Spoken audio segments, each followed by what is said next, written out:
Hello, thinking time number 5. Question, what have Christians ever done for us?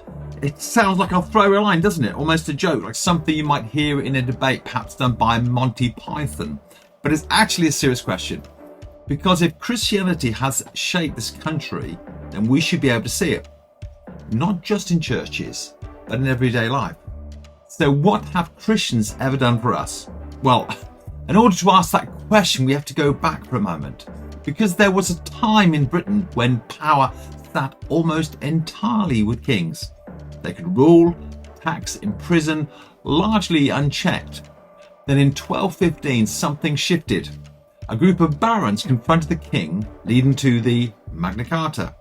I mentioned that previously, but what's interesting, underlying in that moment was a deeply Christian idea that even kings are under God, that rulers are accountable. And the idea didn't stay on paper, it shaped a nation. So what have Christians ever done for us? Well, first of all, touch on the subject of human dignity. Christianity taught that every person is made in the image of God, not just the rich, not just the powerful, everyone. And the idea quietly worked its way into our law, our justice and our rights. Secondly, education. Places like the University of Oxford and the University of Cambridge began in Christian contexts. And the idea that truth matters, that learning matters, that didn't come from nowhere.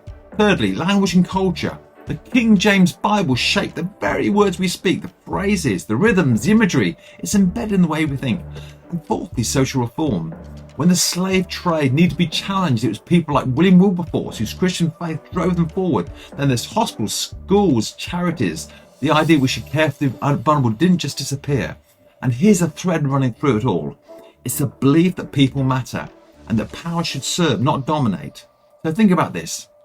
We live in a world where fairness matters, where injustice bothers you, where you instinctively feel that the weak should be protected. Now, where did that instinct come from?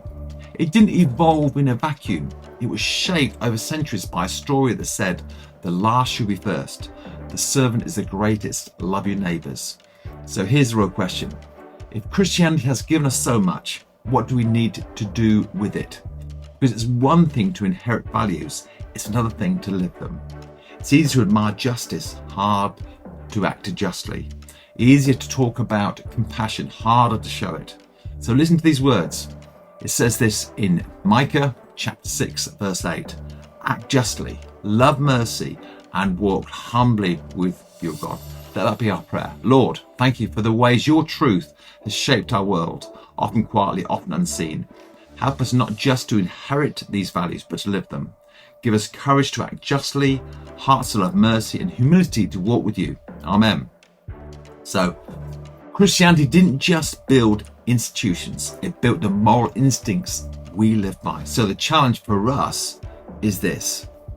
How are we going to make the most of what Christianity has given to us? Thank you for watching. Have a good day.